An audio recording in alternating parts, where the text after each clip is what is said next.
संघर्षों से नहीं, अब तलवारों की धारा पे इतिहास हमारा पलटा है। अगले बढ़ेगी तो मेरी निश्चय है जानो भारत का विकास आएगा मेरी मानो। तब तक युवा नेतृत्व की बात मुझे बस बयानबाजी लगती है।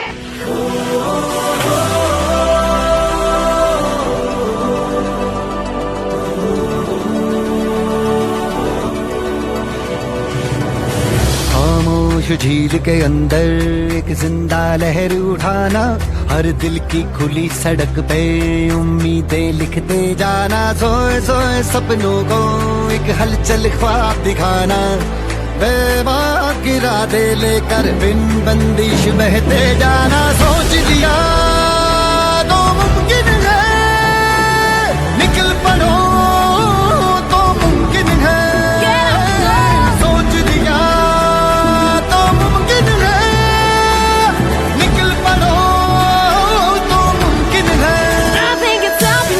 सोच लिया तो मुमकिन है, निकल पड़ो तो मुमकिन है। ओ कोई तो चल जिद फड़िए, डूबे तरिए या मरिए, हाय कोई तो चल जिद फड़िए, डूबे तरिए या मरिए, चक दे हो चक दे इंडिया, चक दे हो चक दे।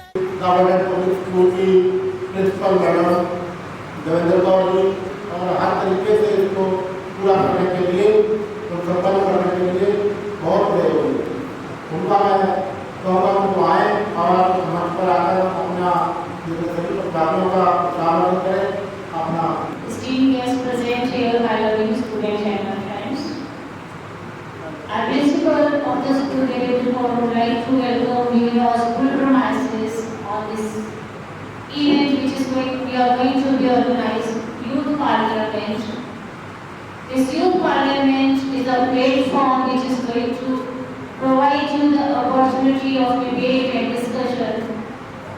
You will be learning the critical thinking, you will be realizing the leadership. Such platforms, somewhere I have the feeling that our parliament is a temple. This temple provides us opportunity to come, the real peoples are heard, people share their feelings, we are living in a democracy. You will be realizing the feeling of being a real democrat today. I hope that you all are here with lots of preparations. I wish all the best for all the participants, and once again by my heart I welcome all participants and esteemed guests in my school premises. Thank you. कठिन परिश्रम करके इस programme का आयोजन कराया है, इसका नाम युवा सांसद पूरनपुर 2025 रखा गया है। मन में अपने एक लक्ष्य लिए, मंजिल अपनी प्रत्यक्ष लिए, हम निकल पड़े हैं प्रण करके, अपना तन मन अर्पण करके। जिद है एक सूर्य उगाना है, अंबर से ऊंचा जाना है, एक भारत भव्य बनाना है, एक भारत नया बनाना है। बहुत बहुत धन्यवाद। मंच पर इतनी सुंदरता से संचालन कर रहे हैं मेरे साथी हरमीत सिंह लाली जी, और इस सदन में उपस्थित मेरी युवा शक्ति का, मेरी बहनों का, मेरे भाइयों का मैं तहे दिल से स्वागत करता हूं। मुझे विशेष खुशी है ये देखकर कि हमारी बहनों ने बढ़ चढ़कर इस कार्यक्रम में हिस्सा लिया है। यह नारी सशक्तिकरण का जीता जागता उदाहरण है। माननीय प्रधानमंत्री श्री नरेंद्र मोदी जी ने सन 2019 में कहा था, युवा संसद को जितनी जल्दी हो सके सरकार से बाहर निकालकर असरकारी बनाकर असरकारी बना दिया जाए। और आप सभी इस नगर पूरनपुर की धरती पर उसका ऐतिहासिक उदाहरण बन रहे हैं। एक ऐसा कार्यक्रम जो असरकारी भी है और असरकारी भी है, ऐसा और पहली बार हमारे नगर पूरनपुर में ऐसा कार्यक्रम होने जा रहा है। इसी क्रम में मैं एक बात बताना चाहूंगा। आज का युवा, आज का समाज ये कहता है कि मुझे राजनीति से कोई मतलब नहीं, लेकिन मैं आप सबसे पूछना चाहूंगा कि अगर आप राजनीति को से अपने आप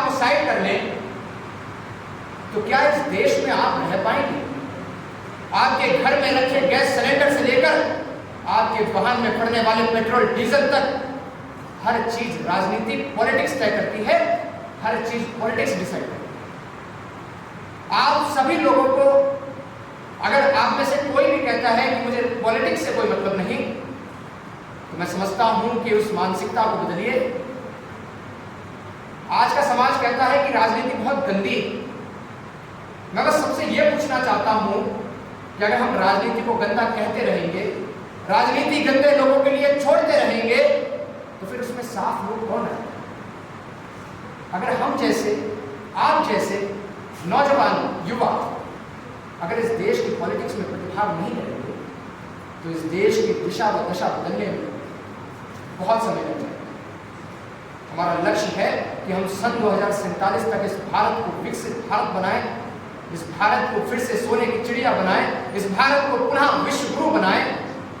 लेकिन इस लक्ष्य को पूरा करने में हम युवाओं के कंधे पर सबसे बड़ी जिम्मेदारी है। प्रारंभ होगा युवा संसद सत्र, जिसमें हमारे प्रतिभागी छात्र छात्राएं अलग अलग विषय पर विचार रखेंगे। मैं आपको बता दूं कि प्रत्येक प्रतिभागी को 3 मिनट का समय मिलेगा अपनी बात को रखने के लिए। 2 मिनट 30 सेकंड पर आपको 1 सीटी दी जाएगी। अब वो 1 सीटी कैसे होगी? ऐसे 1 सीटी आपको 2 मिनट 30 खामोश झील के अंदर एक जिंदा लहर उठाना, हर दिल की खुली सड़क पे उम्मीदें लिखते जाना। ऐसे बहुत से लोग होते हैं जो सोचते होंगे कि भारत के युवा तो कुछ कर ही नहीं सकते हैं, तो छोटे मोटे विचार होते हैं जो सामने संसद में व्यक्त कर सकते हैं। फिर जाता वो करो महासंग्राम नहीं पाया तो भागो, विजय बढ़ेगी तुम्हें यदि निश्चय है जानो, भारत का विकास आएगा मेरी मानो। अध्यक्ष जी, भारत की वर्तमान स्थिति बहुत खराब है। भारत में कन्या भ्रूण हत्या एक सबसे बड़ी समस्या बन चुकी है। अगर किसी माता को ईश्वर की कृपा से, उस सर्वशक्तिमान ईश्वर की कृपा से माता बनने का सौभाग्य मिलता है, तो कुछ अभद्र लोग, कुछ रूढ़िवादी लोग उसका अल्ट्रासाउंड करवा देते हैं। और अगर पता लगता है कि उस माता के भ्रूण में एक 3-4 महीने की बच्ची है, तो उसको इंजेक्शन और पिल्स देके मार दिया जाता है। एक कन्या की तरह केवल वो सर्वशक्तिमान ईश्वर चुन सकता है। छीनो जीवन मेरा, मुझे भी जग में आने दो। अध्यक्ष जी, ध्यान केंद्रित करिएगा कि मत छीनो जीवन मेरा, मुझे भी जग में आने दो। फूलों सा महकने दो, मुझे दुनिया को सजाने दो। अगर मैं बात करूं नशा की, तो भारत में नशाबंदी होनी चाहिए। ये भारत के युवा नशा कर रहे हैं। आपने टीवी पर एक ब्रेक देखा होगा, बोलो जुबां केसरी। उसमें जुबां केसरी के ब्रेक में लोगों को प्रोत्साहित किया जाता है कि हम तंबाकू खाएं। और भारत के ऐसे कई युवा हैं, 90% युवा अभी भी स्वीटी, विमल, गगन, बाहुबली ऐसे कई सारे गुटखे खाते हैं और उनका मुंह आपको लाल मिलेगा। शुरू होती है तो उसमें होता है अफसोस मुकेश बच्चन साहब, छोड़े तंबाकू की आदत, जनहित में जारी। क्या दोनों की अर्थ समान है मेरे साथियों? जिसने अपने मन पर मुकेश दे दिया वो तंबाकू खाना छोड़ देगा, और जिसने अपने मन पे बोलो जुबान केसरी ले लिया उसने मानो पूरा जीवन तंबाकू से बर्बाद कर दिया। प्रसाद यहाँ सबका शिव कल्याण यहाँ है, पावे सभी प्रसाद यहाँ। सर्वे भवन्तु सुखिनः, सर्वे सन्तु निरामया, सर्वे भद्राणि पश्यन्तु मा कश्चित् दुर्भाग् भवेत्। धन्यवाद। जय हिंद, जय भारत। प्रसाद करने आया हूँ, युवा और चुनाव पर बात करने आया हूँ, और विश्वास की आशा में और सदन की भाषा में इस संसद के युवाओं को तुमसे बात करने आया हूँ। अध्यक्ष महोदय, मैं बात करूंगा चुनाव में युवाओं की भागीदारी से मजबूत लोकतंत्र की। महोदय, युवा वह पीढ़ी है जो न केवल शारीरिक रूप से मजबूत है बल्कि मानसिक रूप से भी शक्तिशाली है। संसद वह स्थान है जहां विधि का निर्माण होता है, और मुझे दुख होता है ये कहते हुए कि उस संसद में युवा का प्रतिभाग नहीं है। अध्यक्ष महोदय, जिस संसद में युवाओं का प्रतिनिधित्व के लिए हमारे देश के युवा क्रांतिकारी भगत सिंह, सुखदेव और राजगुरु जैसे साथ, हम अपनी शक्ति को पहचान नहीं पा रहे हैं। और मैं कहता हूं कि संघर्षों से नहीं, अब तलवारों की धारा पे इतिहास हमारा पलता है। जिस और जवानी चलती है उस और जमाना चलता है। अध्यक्ष महोदय, मैं उस जवानी की बात कर रहा हूं जिस जमाने बेईमानी के चलते हुए सरदार उधम सिंह ने लंदन में घुसकर जनरल डायर की छाती पे गोली मारी थी। अध्यक्ष महोदय, मुझे हर्ष होता है कहते हुए कि 9 जनवरी सन 2019 में आदरणीय प्रधानमंत्री जी के नेतृत्व में युवा संसद का आयोजन नई दिल्ली में हुआ। राज्य में हर एक युवा संसद निकल रहा है और हर एक कई सांसदों को निकाल रहा है। अध्यक्ष महोदय, मैं कहना चाहूंगा कि जिस दिन भारत का युवा जागरूक हो गया, उस दिन भारत जिस प्रकार खेल जगत में राज करता है, स्टार्टअप के क्षेत्र में भारत दुनिया में राज करता है। और मैं कहूंगा कि सबसे कम समय में भारत ने चंद्रयान को चांद पे पहुंचाया है। वह दिन दूर नहीं कि एक संसद में युवा का प्रतिनिधित्व से नई सोच आएगी और नई ऊर्जा जागृत होगी। अध्यक्ष महोदय, मैं कहना चाहूंगा कि भारत विश्वगुरु था, विश्वगुरु है और सदैव विश्वगुरु रहेगा। बस चिंता है तो हमें जागरूक होने की, हर एक युवा को जागरूक होने की। और मैं कहना चाहूंगा कि हर एक घर में नीरज चोपड़ा है और हर एक घर में हर एक युवा साथी, एक सांसद अच्छा है, परंतु जागृत है तो हम युवा को जागरूक होने की। अध्यक्ष महोदय, लोकसभा और राज्यों की अगर मैं विधानसभा की बात करूं तो वहां पे न्यूनतम सदस्य बनने की आयु 25 वर्ष है, परंतु आज मुझे बुरा लगता है देखते हुए कि भारत के संसद में जो न्यूनतम आयु 25 वर्ष है, अगर भारत के संसद की औसत आयु की बात करो तो वह उससे दुगनी 56 वर्ष है। अध्यक्ष महोदय, कि गांवों से चक्कर आया हूं, गांवों से चक्कर आया हूं, संसद पर बात करूंगा मैं, जमीन से उठकर आया हूं, लोगों पर बात करूंगा मैं। युवा को आगे आने नहीं देती तो कुछ युवा खुद आगे जाना नहीं चाहते। अध्यक्ष महोदय, मैं कहता हूं इन सभी साथी युवाओं को कि जिस दिन युवा जागृत हो गया, उस दिन मेरे साथ बैठे हुए 34 सदस्यों की टीम एक दिन 340 में उभरेगी। और वह दिन दूर नहीं कि इस संसद से लेके लोकसभा तक युवाओं का बोलबाला होगा। जय हिंद, जय भारत।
अगली माननीय सदस्य आशिका। की जिम्मेदारी बनती है कि हमें अपने कार्यों और प्रयासों से इस आदर्श भारत की कल्पनाओं को साकार करने के लिए काम करना होगा। हमें अपने भारत में शिक्षा और जागरूकता को बढ़ावा देना होगा, भ्रष्टाचार और अपराध को कम करना होगा। हम सबको विविधता का सम्मान करना होगा। हमारा भारत विविधता में एकता का प्रतीक है। बहुत बहुत धन्यवाद माननीय अध्यक्ष महोदय, आदरणीय विनायक मंडल और मेरे सभी साथियों। हम सब कहते हैं भारत विश्वगुरु बनेगा, पर मैं पूछता हूँ कैसे बनेगा? क्या नेताओं की मीटिंग से बनेगा? क्या फायदों पर चल रही कलम से बनेगा? नहीं, बिल्कुल नहीं। भारत विश्वगुरु तभी बनेगा जब युवा की सोच मेहनत और जोश एक साथ ऊपर होगी। युवाओं की ताकत क्या है? एक युवा अगर किताब में डूब जाए तो विज्ञान पैदा करता है, अगर खेत में उतर जाए तो हरियाली पैदा करता है, अगर मैदान में उतर जाए तो विजय पैदा करता है, अगर आंदोलन में उतर जाए तो क्रांति पैदा करता है। युवा सिर्फ टाइम पास करने वाली पीढ़ी नहीं, युवा वो है जो टाइम पास को भी पास करते और इतिहास में नया पासपोर्ट दे दे। आज की चुनौती क्या है? बेरोजगारी है लेकिन हिम्मत रोजगार नहीं है, भ्रष्टाचार है लेकिन सपना भ्रष्ट नहीं है, समस्याएं हैं लेकिन ऊर्जा हमारी समस्या से भी बड़ी है। मित्रों, भारत को विश्वगुरु बनाने के लिए हमें 3 हथियार चाहिए। ज्ञान ताकि दुनिया हमारी ओर देखने पर मजबूर हो, कौशल ताकि हम नौकरी खोजे नहीं नौकरी दें, चरित्र ताकि दुनिया कहे भारत का युवा सबसे अलग है। आज का युवा चाहे तो मोबाइल में सिर्फ डेटा पैक नहीं बल्कि राष्ट्र का भविष्य कर सकता है। हमारे विचार गूगल की स्पीड से भी यहाँ से पूछे तो आओ आज इसे कसम खाओ, ना रुकेंगे ना थकेंगे ना झुकेंगे जब तक भारत को विश्व गुरु ना बना देंगे। बहुत बहुत धन्यवाद। जय हिंद, जय भारत। गोरखपुर से मैं राजकिशन वर्मा आपका हार्दिक स्वागत एवं धन्यवाद करता हूँ। आज का विषय केवल एक नारा नहीं बल्कि नव भारत निर्माण का महामंत्र है। हम बदलेंगे तो बदलेगा भारत। दोस्तों, अगर हम सड़कों पर कचरा फैलाते हैं और भारत सरकार से साफ भारत की उम्मीद रखते हैं तो ये संभव नहीं। अगर हम खुद भ्रष्टाचार में शामिल हैं और हम ईमानदार व्यवस्था की कल्पना कर लें तो ये संभव नहीं। अगर हम पढ़ाई और मेहनत ना करें और सरकार से नौकरी की अपेक्षा रखें तो इसमें भारत सरकार का कोई दोष नहीं। मित्रों, प्राचीन काल से ही भारत ज्ञान और संस्कृति का केंद्र रहा है। तक्षशिला और नालंदा जैसे विश्वविद्यालयों ने पूरे देश को शिक्षा दी। आज हमें उसी गौरवशाली परंपरा को फिर से जीवित करना होगा। परंतु मेरा सवाल यह है कि भारत को विश्व गुरु कौन बनाएगा? तो इसका उत्तर है भारत का युवा, क्योंकि युवा ही देश की सबसे बड़ी ताकत है। युवा ही परिवर्तन का आधार है। युवा ही वह शक्ति है जो सपनों को हकीकत में बदल सकती है।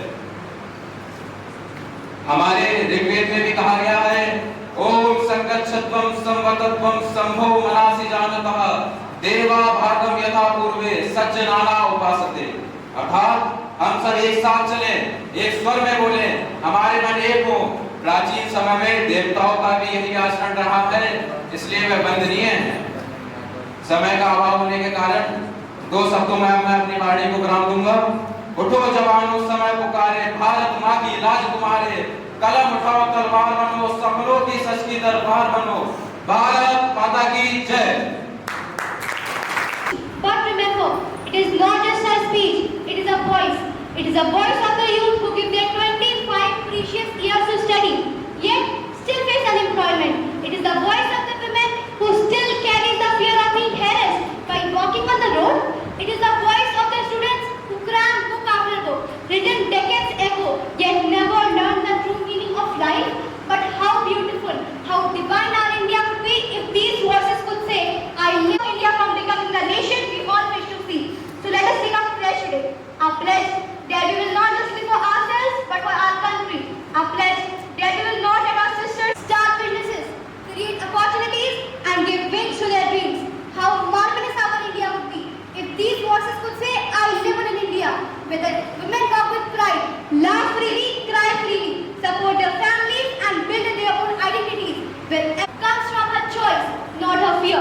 My friends, this voice is not just mine, it is yours, it is ours. It is the voice of every Indian who dares to dream of a better tomorrow. We often say India is a land of youth, but what is the meaning of this statement if our youth remain unemployed, frustrated and hopeless? We often say India worship women as goddesses, but what is the meaning of this worship if our woman is not safe in her own country? We often say India has one of the oldest civilizations, but what is the meaning of this civilization if our students still struggle with the outdated system that do not prepare them for this modern world? And our great Swami Vivekananda once said, arise, awake and stop not till the goal is reached. This is exactly what India needs today. Youth with courage, women with freedom, students with creativity and leaders with honesty.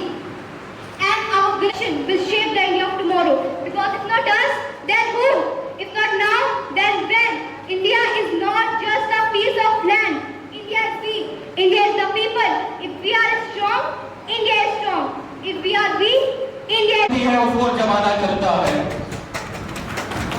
तो लोकतंत्र केवल एक व्यवस्था नहीं है, ये तो एक विश्वास है, एक भरोसा है जो जनता और जनता के प्रतिनिधियों के बीच जुड़ा होता है। और इस भरोसे को मजबूत बनाए रखने की ताकत किसके पास है? साथियों, पर ताकत हम जैसे युवाओं के पास है। कहा जाता है कि युवा केवल कल का भविष्य नहीं बल्कि आज का वर्तमान। जब लाखों युवा अपने मत का प्रयोग करेंगे, ईमानदारी और दूरदृष्टि से नेता चुनेंगे तो कैसा लोकतंत्र बनेगा? तो ऐसा लोकतंत्र बनेगा साथियों जो सचमुच हम बदलेंगे। हम रक्त कचा कहते हैं, कहते हैं देश का है। अब वोट डालने नहीं जाते, कहते हैं नेता है। अब खुद भ्रष्टाचार कहते हैं, मेरा विषय है हम बदलेंगे तो बदलेगा भारत। नन्ही सी चिंगारी हूँ पर बदलाव की लहर बनूंगा, खुद को बदलकर भारत का नया सवेरा बनूंगा। साथियों, हम सबको देश महान दिखाना है, भारत को शक्तिशाली बनाना है, लेकिन सवाल यह है कि क्या केवल सरकार, नेता या कुछ गिने चुने लोग यह बदलाव ला सकते हैं? नहीं, बदलाव की असली चाबी हमारे हाथों में है। जब हर नागरिक ईमानदारी दीवारें तोड़ेगा तभी सच्चा भारत उभरेगा। साथियों, देश बदलने के लिए हमें पहले खुद को बदलना होगा। मान्यवर, हम छोटी छोटी बातों में गड़बड़ करते हैं, कचरा सड़क पर फेंकते हैं और कहते हैं मैं ऐसा भारत देखना चाहता हूँ जहाँ पर स्त्रियों की सुरक्षा और सम्मान मिले। मैं ऐसा भारत देखना चाहता हूँ जहाँ पर हर बेटी केवल घर की जिम्मेदारी ना बने बल्कि देश की शक्ति बने, देश के दुर्गा बने। मैं ऐसा भारत देखना चाहता हूँ जब हर बेटी सुरक्षित होगी, हर माँ सुरक्षित होगी और हर बहन सुरक्षित होगी, तभी भारत सशक्त फहराएगा। मैं ऐसा भारत देखना चाहता हूँ जो केवल विश्व का सबसे बड़ा लोकतंत्र ना कहलाए बल्कि विश्व का एक ऐसा जिम्मेदार लोकतंत्र बने। मैं भारत को ऐसा देखना चाहता हूँ जो न सिर्फ देश गुरु कहलाए बल्कि वास्तव में दुनिया को शांति, प्रगति और मानवता का मार्ग दिखाए। और यह संभव है अगर हम सब मिलकर आज से इसे अपना संकल्प बनाए। बहुत बहुत धन्यवाद। जय हिंद, जय Bharat. Opportunity to speak on the topic strong democracy through youth participation in elections. Democracy is not a gift that sustains itself. It is like a living flame bright only when citizens feel it with participation. And in a nation where the majority of the population is young, the real strength of democracy lies in the hands. मुर्दों के जैसे देहधार में बहाओ मत, वंश के लहू का प्रमाण दे के दिखाओ। स्वाभिमानी माता के दूध को लजाओ मत, मर्द हो तो तान के कमान चलो कंधों की। गर्भ से तनो स्वयं को सर्व से लजाओ मत, चार रोटियों में भले ही जीवन काट लो, लेकिन चरण चुम्बनों के गीत किसी के भी गाओ मत। जय हिंद, जय भारत। मैं सभी को बधाई देता हूँ। आप सभी बहुत समय सीमा में रहते हुए बहुत अच्छे से विवाद रखा। सदन को अनिश्चित काल के लिए स्थगित किया जाता है। ओ कोई तो चल जिद फड़िए, तू बेतरिए या मरिए। हाय कोई तो चल जिद फड़िए, तू बेतरिए या मरिए। चक दे हो चक दे इंडिया, चक दे हो चक दे इंडिया, चक दे हो चक दे इंडिया। लक्ष्य अध्यक्ष महोदय का नाम भी मुझे बहुत प्रिय पसंद है। लक्ष्य और बाबा, बाबा शब्द भी बहुत मीठा होता है और हम दिल से उस परमात्मा को, उस खुदा को बाबा कहते हैं। और बाबा हमको ये सिखाता है कि लक्ष्य कभी भूलना नहीं चाहिए। कई बार हम लक्ष्य को बहुत दूर देखते हैं, लेकिन लक्ष्य। और मैं खुद को बड़ा सौभाग्यशाली महसूस कर रहा हूँ कि आज आपने यहाँ मुझे आने का मौका दिया और मैंने भी लुत्फ उठाया। और अगली बार से हमारा निवेदन होगा, एक बार हमें भी पार्टिसिपेट करने का मौका जरूर। मैं भी वो आनंद लेना चाहूँगा। कुछ पॉइंट बताऊँगा आपको, बहुत ज्ञान रखता नहीं हूँ, थोड़ा सा रखता हूँ। पर्सनैलिटी डेवलपमेंट कोर्स दिया था मैंने, दिल्ली में एक कोचिंग सेंटर था इन लिंगुआ, आप पढ़ना उस पर लिखे हुए तो पता चलेगा।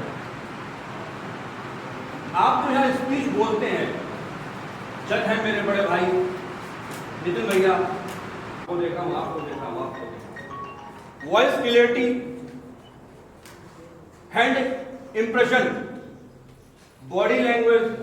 कुछ लोग जो होते हैं वो पन्ना पढ़ते हैं, पन्ना पढ़ना गलत नहीं है, मगर पन्ना पढ़ते पढ़ते उनका ध्यान जो है आप लोगों में। जिस व्यक्ति के पास उद्यम, साहस और धैर्य, बुद्धि, शक्ति और पराक्रम, ये 6 गुण जिसके पास होते हैं, वहां देवता भी निवास करते हैं। और आपकी वाणी में वजन आया होता है। मैं अभी देख रहा था बहुत से प्रतिभागी यहाँ बोल रहे थे, कुछ जो है वो आवाज उठा रही थी, कुछ काम रहे थे, कुछ कॉन्फ्रेंस से लवरेज थे, कुछ बहुत ज्यादा। भारत का भविष्य हमारे युवा साथियों के हाथों में है। जब तक इस देश को किसी नई दिशा की आवश्यकता पड़ती है, तब तक युवाओं को आगे बढ़ने की जरूरत किया है। आज का ये कार्यक्रम सिर्फ भाषण या चर्चा तक सीमित नहीं है, ये बल्कि एक अभ्यास है लोकतंत्र की समझ का, संवाद की ताकत का और राष्ट्र निर्माण की अपनी भूमिका निभाने का। आपको याद होगा हमारे पूर्व राष्ट्रपति, ये वंदन की धरती है, अभिनंदन की धरती है, ये अर्पण की भूमि है, ये तर्पण की भूमि है। इसकी नदी नदी हमारे लिए गंगा है, इसका कंकड़ कंकड़ हमारे लिए शंकर है। हम जिएंगे तो इस भारत के लिए, हम मरेंगे तो इस भारत के लिए, और मरने के बाद भी गंगा जल में बहती हुई हमारी अस्थियों को कोई कान लगाकर सुनेगा तो एक ही आवाज है। खामोश झील के अंदर एक जिंदा लहर उठाना, हर दिल की खुली सड़क पे उम्मीदें लिखते जाना, सोए सोए सपनों को एक हलचल ख्वाब दिखाना, बेबाक इरादे लेकर बिन बंदिश बहते जाना। सोच लिया तो मुमकिन है, निकल पड़ो तो मुमकिन है, सोच लिया तो मुमकिन है, निकल पड़ो तो मुमकिन है, सोच लिया तो मुमकिन है, निकल पड़ो तो मुमकिन है, सोच लिया तो मुमकिन है, निकल पड़ो तो मुमकिन है।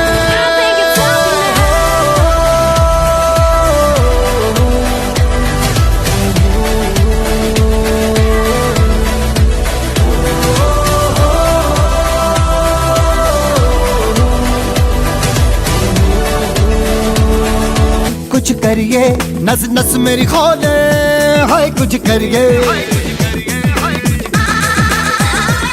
कुछ करिए, बस बस बड़ा बोले, अब कुछ करिए। ओ कोई तो चल जिद फड़िए, डूबे तरिए या मरिए, हाय कोई तो चल जिद फड़िए, डूबे तरिए या मरिए। चक दे इंडिया, चक दे